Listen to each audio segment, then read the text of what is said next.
Ladies and gentlemen, the President of the United States.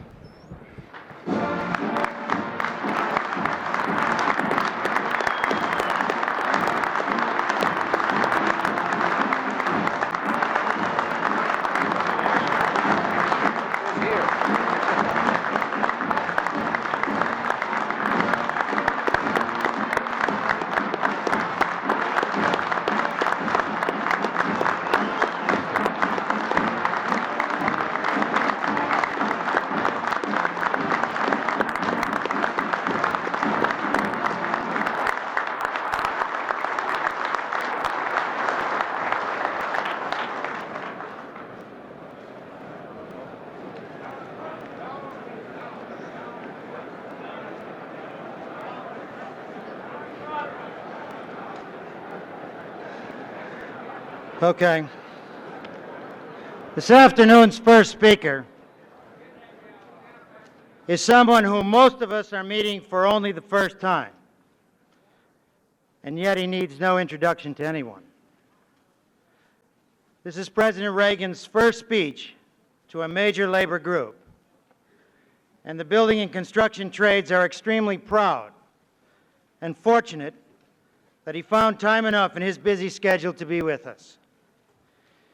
Indeed, we hope that this is only the first of many occasions on which we can work as partners together.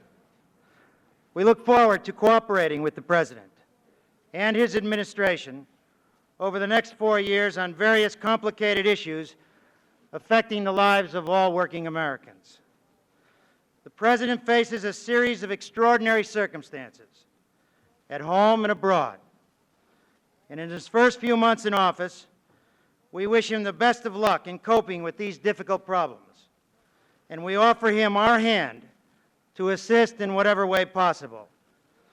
On behalf of the Building Construction Trades Department, it is my distinct honor and pleasure to welcome the 40th President of the United States, Ronald Wilson Reagan. Mr. President.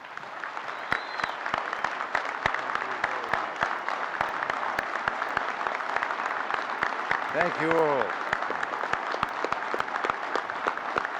Thank you.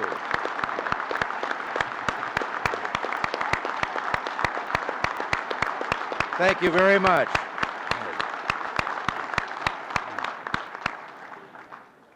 Thank you very much. Mr. President, Reverend clergy, gentlemen here on the dais, and you ladies and gentlemen, there's been a lot of talk in the last several weeks here in Washington about communication, the need to communicate.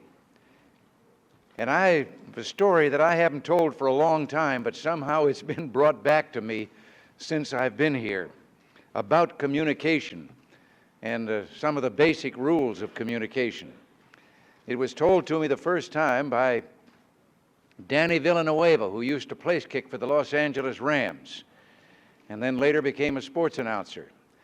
And Danny told me that one night, as a sports announcer, he was having a young ball player with the Los Angeles Dodgers over to the house for dinner, and the young wife was bustling about getting the dinner ready while he and the ball player were talking sports, and the baby started to cry.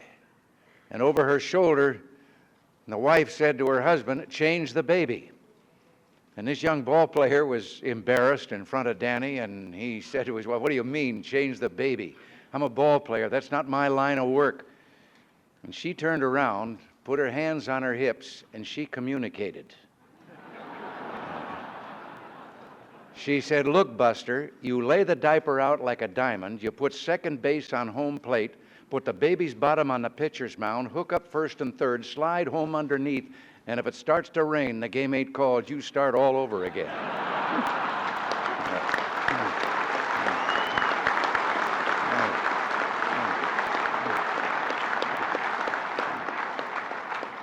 So I'm going to try to communicate a little bit today.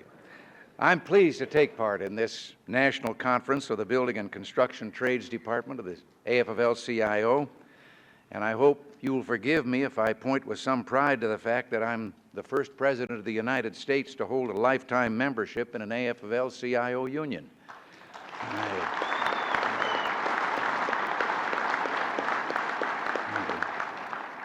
Mr. President, I'm very grateful for your words about cooperation. Now, if I can only persuade certain individuals up on the Hill to do the same thing, we won't have any trouble at all. But members of your organization have played and do play a great part in the building of America. They also are an important part of the industry in which my union plays a part. Now, it's true that grease paint and make-believe are not tools of your members' trade, but we all know the meaning of work, of family, and of country. For 2 decades or more, I participated in renegotiating our basic contract when it came renewal time. And here, too, we have much in common. Sitting at the negotiating table, we were guided by 3 principles in our demands. Is it good for our people? Is it fair to the other fella and to the customer? And is it good for the industry? Samuel Gompers, who founded the American Federation of Labor and who literally gave his life to that cause, said, "Doing for people what they can and ought to do for themselves is a dangerous experiment. In the last analysis, the welfare of the workers depends upon their own initiative.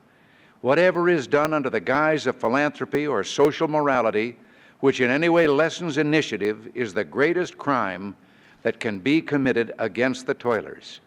Let social busybodies and professional public morals experts in their fads reflect upon the perils they rashly invite under the pretense of social welfare." Samuel Gompers was repudiating the socialist philosophy when he made that statement.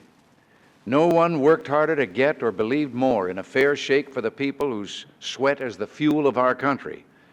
But he didn't believe that this should or could come from government compulsion. America depends on the work of labor, and the economy we build should reward and encourage that labor as our hope for the future.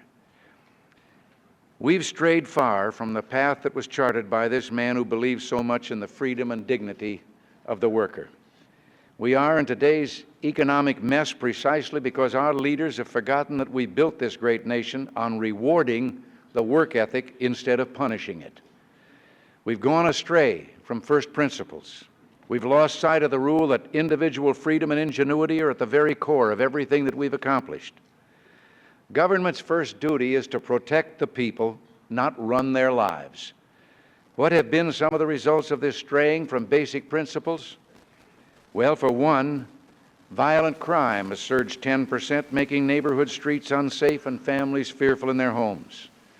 We've been left with a legacy of almost 8 million people out of work, 666,000 of them construction workers. All of these people have been robbed of a basic human dignity and forced into the humiliation of unemployment. The annual inflation rate has soared to nearly 12%, making a mockery of hard work and savings. And our national debt has grown to more than $950 billion, despite taxes that eat up an ever-increasing share of the family dollar. This deficit has particular meaning for you because when government has to borrow to pay its bills, it competes for private capital, driving interest rates up and construction starts down. So when people ask me why we have to cut down the budget deficit, I think the answer is pretty clear. If we don't get control of the budget and stop wild and irresponsible spending, we will repeat past intolerable prime interest rates of more than 20%, rates which have played havoc with the lives of your fellow workers. And when we do not have economic security at home, our national security is threatened. We've let our defense spending fall behind, and our capability to defend ourselves against foreign aggressors is not what it should be. These trends not only must stop, believe me, they will be stopped. Every American, and especially all the working people of our country, have an enormous stake in what we do. You pay the most taxes. You believe in the work ethic, but subsidize a government that does not. You who have traditionally saved to provide for your futures today cannot save.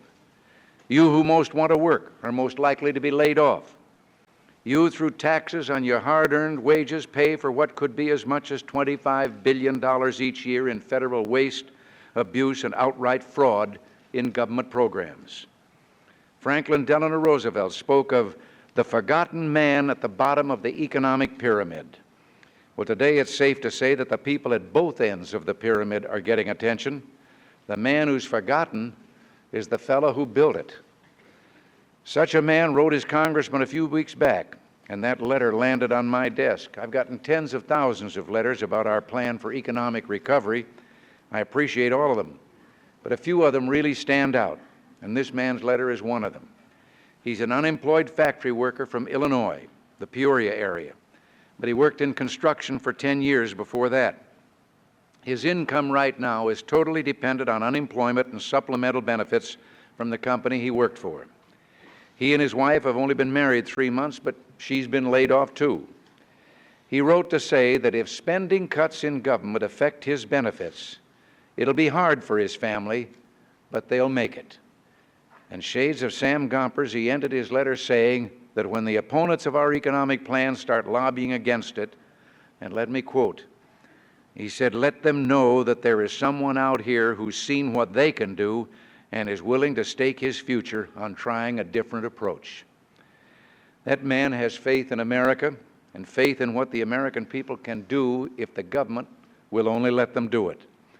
And that man, like most of America, wants a change.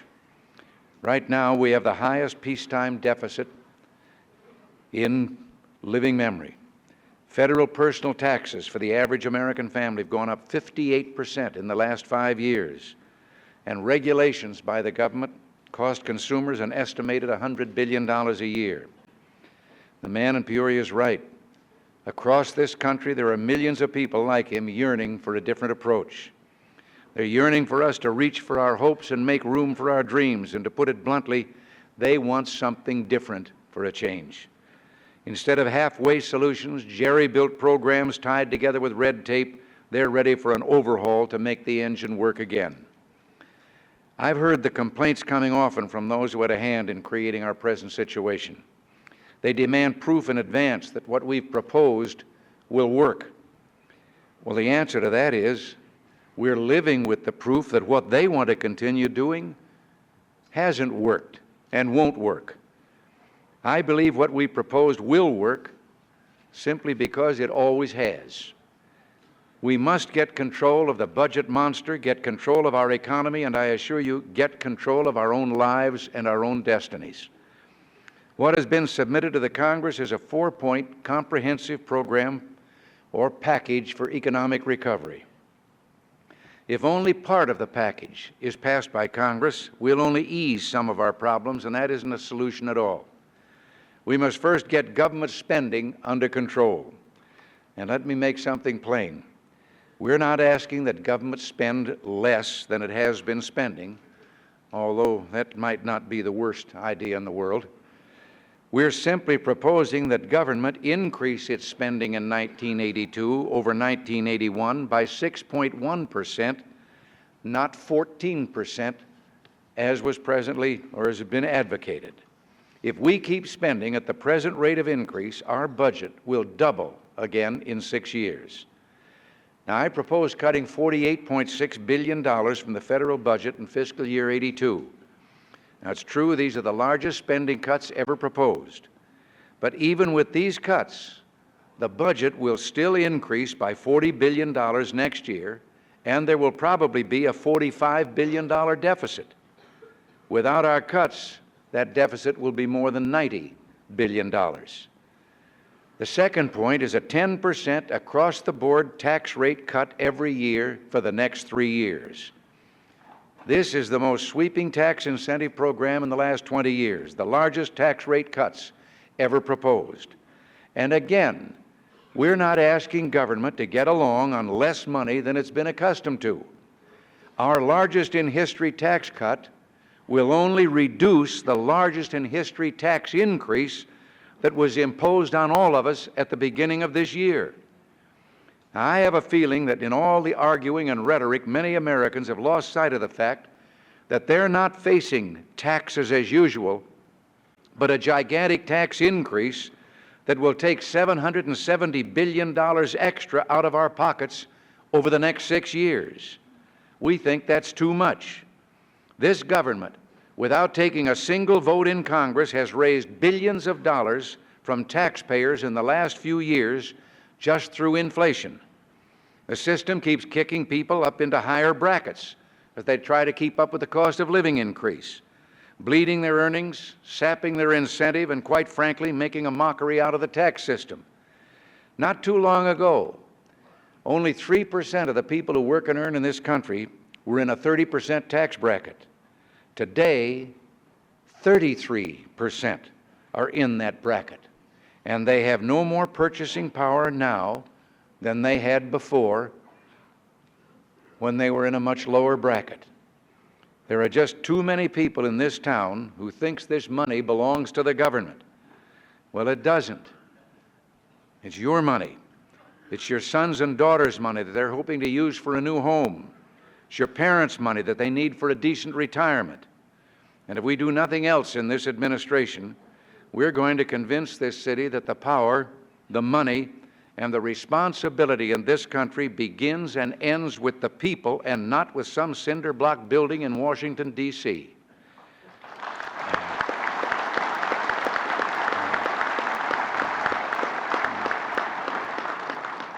The third measure we've called for is elimination of excessive regulation. Now, I know you have no experience with regulation. Over-regulation affects every industry. But many of you know people who are out of work because of the way it affects yours. It's estimated that total regulations have added as much as 20% to the cost of a home. Indeed, I've seen the figure more recently put at 22% is the cost. I've told before, I have a neighbor out in my neighborhood in California was building his own home, and he got so fed up with all the paperwork and the regulations required that he pasted them all together into one strip of paper, put up 2 poles in front of the half-finished house, and strung them up across there. The strip of paper was 250 feet long. And finally, we're determined to work with the Federal Reserve Board to develop a monetary policy consistent with the economic program designed to stabilize the money supply, reduce inflation, and allow interest rates to come down. People who hold down jobs in the building trades probably understand better than anyone. Well, that is better than anyone except someone who's just lost his job in the building trade. The need for a stable monetary policy. Fewer than 1 in 11 American families can afford to buy a new home. Housing starts are down by 36% from what they were in 1978. Mortgage rates for this year are average 13.5%, although I'm told in some parts of the country they're currently running in excess of 15%. The main source of strength in this fight is going to be the people themselves. The idea is to unleash the American worker, encourage the American investor, and let each of us produce more to make a better life for all. After all, why should we pay for some luxuries that are not truly essential to our well-being, pay by way of a subsidy when the man and his wife in Peoria are out of work? Why should we subsidize increased production of some things that we already have in surplus?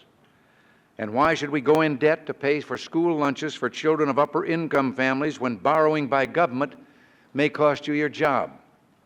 We not only shouldn't do those things, we no longer can afford to do them. We'll continue to fulfill our obligations to those who must depend on the rest of us. Those who are deserving can rest assured that they'll not be cut adrift. But the rest of us will feel the impact of the budget cuts which have been distributed through the economy as evenly as possible. There is one area, however, where we must spend more, and that is for our national defense. And don't get me wrong, Cap Weinberger, Secretary of Defense, has shown me programs in his department where we can and will realize substantial savings. We'll cut $2.9 billion in next year's budget alone, and the cuts will accumulate to more than $28 billion by 1986 in the Defense Department. But those savings will be applied to the necessary things we must do, thus reducing the amount of additional spending that we'll need. Since 1970, the Soviet Union has undergone a massive military buildup, far outstripping any need for defense. They've spent $300 billion more than we have for military forces, resulting in a significant numerical advantage in strategic nuclear delivery systems, tactical aircraft, submarines, artillery, and anti-aircraft defense. Now, to allow this defense or this imbalance to continue is a threat to our national security. It's my duty as President and all of our responsibility as citizens to keep this country strong enough to remain free.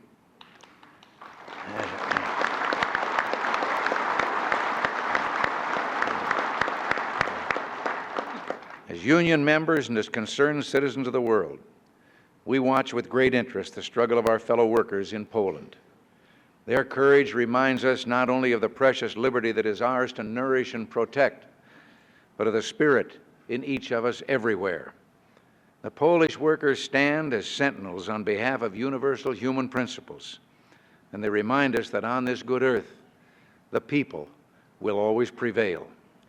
They serve to show us how trust and unity keep alive the very purpose of our existence. And they remind us that man's work is not only directed at providing physical sustenance, but that the toil of men and women everywhere must also have the goal of feeding the spirit of freedom. As we work to solve our economic problems, let us tap that well of human spirit. We'll find more than strength of numbers and strength of resources. We'll find strength of individual determination. We may even find strength in mutual trust. For too many years now, we've trusted numbers and computers. We've trusted balance sheets, organization charts, policies, and systems. We've placed trust in rules, regulations, and government. Government dictates. Well, I think it's about time that we placed trust in ourselves. I'm here today because I salute what you've done for America. In your work, you build. In your personal lives, you sustain the core of family and neighborhood. In your faith, you sustain our religious principles. And with your strong patriotism, you're the bulwark which supports an America second to none in the world.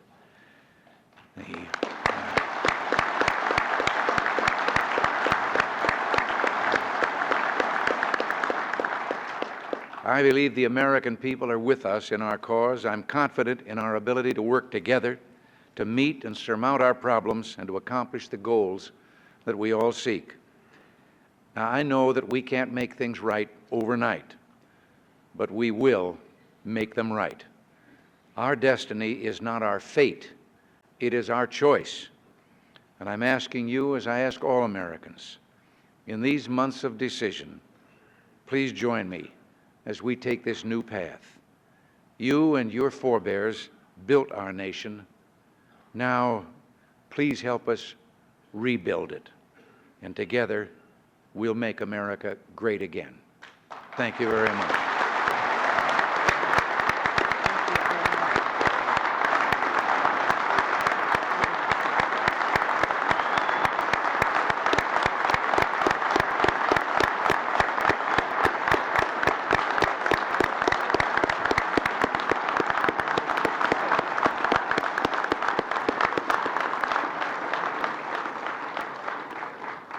Mr. President, again, on behalf of about 5,000 representatives here of 4.5 million workers in this country, we thank you very much for coming and spending this time with us.